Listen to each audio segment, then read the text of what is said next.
Bem, eu recebi uma pergunta, qual o melhor colchão para eu dormir, né? É bem curioso essas perguntas, porque eu gosto até de explicar quando o paciente faz perguntas objetivas, lógicas, mas que muitas vezes a gente médico não tem resposta, não responde. E eu tento explicar por quê. Não é mal vontade, não é que a gente não quer responder, mas na verdade a gente tem que basear tudo que a gente fala em evidência científica, né? E, obviamente, a ciência, ela dá trabalho, é caro fazer pesquisa, né? Pesquisas sérias, que você compara de grupos, né? Então, assim, de maneira geral, muita coisa comercial vendida, né? Como colchão, e que você fala, você vê propaganda, e você vê, carece de uma evidência. Por que carece de uma evidência? Porque é muito caro fazer pesquisa científica, principalmente quando você fala de pesquisa científica, de coisas que são difíceis de serem pesquisadas.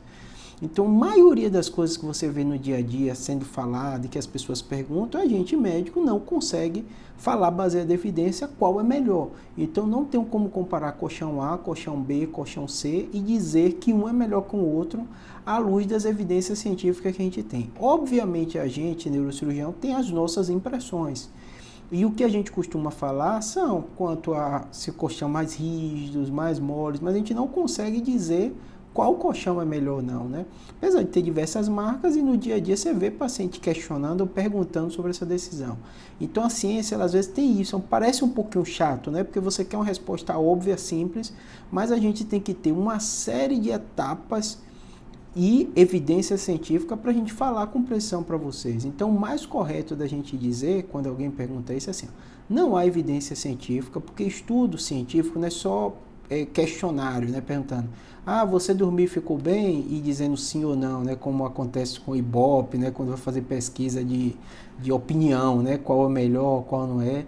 Isso, obviamente, tem o seu peso, e muitos desses colchões, eles fazem isso e perguntam e tal, mas quando você fala de evidência científica, é outra lógica, né?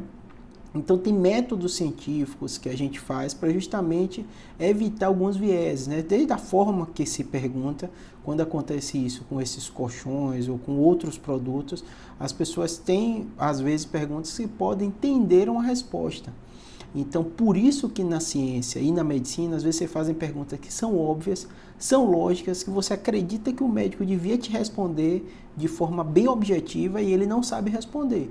Ele não sabe responder porque carece de evidência para isso. Eu sei que isso é chato, mas eu puxei esse tema do colchão porque é algo que eu recebo com uma frequência gigante na consulta do paciente, aqui na internet, e eu não respondo. Respondo porque à luz de evidência científica, infelizmente, não tem resposta. Obrigado.